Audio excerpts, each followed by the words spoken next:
बहुत ही ज़्यादा काम आने वाले किचन टिप्स। खोया या मावा बनाने के लिए सही दूध का इस्तेमाल करना बहुत ज़रूरी है। अगर आप चिकना और टेस्टी खोया बनाना चाहते हैं तो फुल क्रीम दूध का इस्तेमाल करें। दूध जितना गाढ़ा और मलाईदार होगा, खोया उतना ही परफेक्ट बनेगा। बेसन का चीला बनाते वक्त उसमें थोड़ा सा दही मिला देने से वह नरम बनता है। सेकंड टिप काफ़ी कमाल की है, इसको आप ज़रूर ट्राई कीजिएगा गाइज़। भिंडी काटने के तुरंत बाद उसमें नींबू का रस मिला दीजिए। इससे भिंडी का जो लसलसापन होता है, चिपचिपापन होता है, वो ख़त्म हो जाएगा। रोटी के आटा में आधा चम्मच घी मिला देने से रोटियां बहुत ही सॉफ्ट बनती हैं, नरम बनती हैं। खीर बनाते वक्त चीनी हमेशा अंत में ही डालें, इससे चावल अच्छी तरह से पक जाते हैं। चीनी अगर आप पहले से डाल देते हैं तो चावल ठीक तरह से पकते नहीं हैं, सॉफ्ट होने में बहुत ही टाइम लग जाता है। तो इस चीज़ को आप ध्यान में रखें।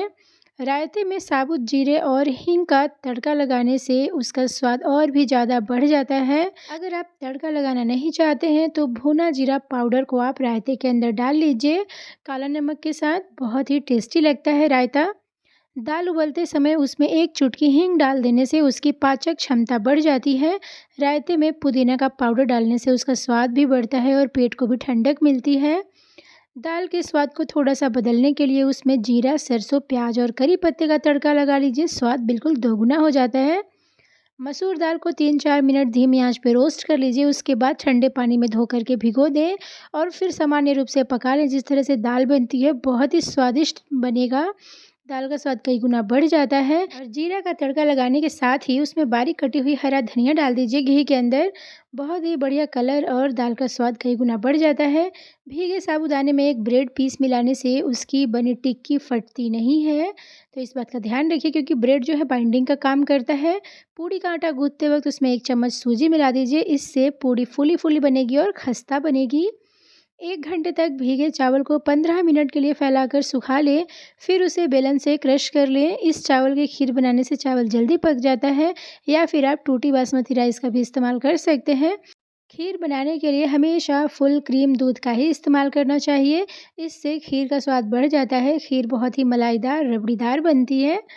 पनीर कभी-कभी बहुत कड़ा मिल जाता है, ऐसे में उन्हें नरम करने के लिए जो है पनीर को 2 मिनट तक गुनगुने पानी में नमक डाल कर के रख लीजिए। इस तरह आपका पनीर बिल्कुल नरम हो जाएगा और नमक इसलिए क्योंकि उसके अंदर नमक का फ्लेवर चला जाएगा तो पनीला नहीं लगेगा पनीर।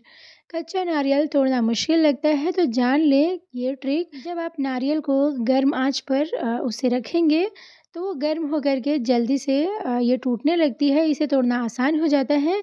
बस आप किसी भारी चीज़ या बेलन से नारियल पर मारें, ऐसा करने से नारियल जो है आसानी से टूट जाएगा और अंदर की गरी भी बिल्कुल आसानी से बाहर आ जाएगी।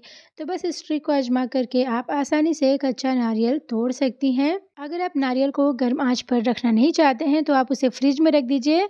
अगले दिन आपको बिल्कुल गरी अलग हुई निकली हुई मिलेगी। बहुत ही आसानी से जो है वो निकल जाते हैं, गड़ी अलग हो जाते हैं। इडली बहुत ही सॉफ्ट बनाने के लिए इसका घोल तैयार करते समय आप इसमें बासमती चावल को पीस लें। इसके लिए आप पहले से चावल बना कर के रख लीजिए और जब आप घोल बनाएँगे तो उसमें इस चावल को भी मिला लें। इससे आपकी इडली बहुत ही सॉफ्ट बनेगी। बेसन गट्टे की सब्ज़ी बनाने के लिए 1 कटोरी में बेसन लें और फिर इसमें थोड़ा देशी घी और नमक डाल कर के अच्छी तरह से मिक्स करते हुए आटा तैयार करें। ध्यान रखिए कि आटा सॉफ्ट होना चाहिए। फिर आप बेसन को लेकर के स्टिक का शेप दे दीजिए रोल करते हुए हाथों से और फिर एक बड़े बर्तन में पानी डालकर इन बेसन की स्टिक्स को उबाल लीजिए। जब गट्टे ठीक तरह से नरम हो जाएँ, सॉफ्ट हो जाएँ तो उसे छान करके एक प्लेट में रख लीजिए। ठंडा होने पर इन्हें छोटे-छोटे टुकड़ों में कट कर लीजिए और अब तेल गर्म करके उसमें जीरा, मेथी, हींग, तेजपत्ता, सौंफ, कसूरी मेथी डाल कर के भून लीजिए। फिर इसमें थोड़ा हल्दी, लाल मिर्च पाउडर, धनिया पाउडर और नमक डालें। अच्छे से मिक्स करें, पानी डाल कर के मसालों को सेंक लें और फिर इसमें गट्टे डाल कर के मिक्स कर लीजिए और इसमें थोड़ा गर्म पानी डाल दीजिए। सब्जी को उबाल लीजिए, गट्टे तैयार हैं। व्रत में हरा धनिया खा रहे हैं तो सब्जी गार्निश कर सकते हैं। तो गट्टे की सब्ज़ी बनाना बहुत ही आसान है और गट्टे इस तरह से आप बनाएँगे तो काफ़ी सॉफ्ट बनेंगे। बहुत से लोगों को शिकायत ये होती है कि गट्टे जब बनाते हैं तो काफ़ी सख्त हो जाते हैं, हार्ड हो जाते हैं। तो इस टिप को आप फॉलो ज़रूर कीजिए गाइज़। हरे भरे पौधे जहाँ भी रहते हैं उस जगह की खूबसूरती अपने आप ही बढ़ जाती है। अपनी किचन को भी सुंदर और नेचुरल लुक देने के लिए आप प्लांट्स का यूज़ कर सकते हैं। अगर आपके किचन कैबिनेट ओपन डिज़ाइन में है तो आप छोटे छोटे गमलों में पौधे लगाकर कैबिनेट पर सजा सकती हैं। धनिया, अजवाइन और पुदीना जैसे प्लांट्स आसानी से उग आते हैं और खाने में भी इस्तेमाल किए जाते हैं। हरे भरे पौधे लगाने से किचन की खूबसूरती तो बढ़ेगी ही बढ़ेगी, साथ ही इन्वायरमेंट में भी शुद्धि होती है, किचन में ताजगी बनी रहती है। बची हुई रोटी से बनाएं ये स्वादिष्ट डिशेस बच्चे से लेकर बड़े सभी को आएगी पसंद। रोटी सैंडविच बनाने के लिए सबसे पहले तो एक पैन में तेल गर्म करें, उसमें अपनी पसंदीदा सब्जी को भून लें। इसके बाद इसमें हल्दी, नमक, मिर्च और अमचूर पाउडर डाल करके पकाएं। इसके बाद बची हुई रोटी को ले लीजिए और उसके ऊपर मिश्रण को फैला लीजिए। उसके ऊपर दूसरी रोटी से ढक करके पैन के ऊपर बटर डाल करके सेक लें या ग्रिल कर लें। लीजिए, बनकर तैयार है आपकी रोटी सैंडविच। बहुत ही हेल्दी है ये और रोटी आपकी जल्दी ही कंज्यूम हो जाएगी। वेस्टेज बिल्कुल भी नहीं होगा और बच्चे भी खूब चाव से खाएंगे। तो ये ट्रिप को भी ज़रूर अपनाइए गाइज़।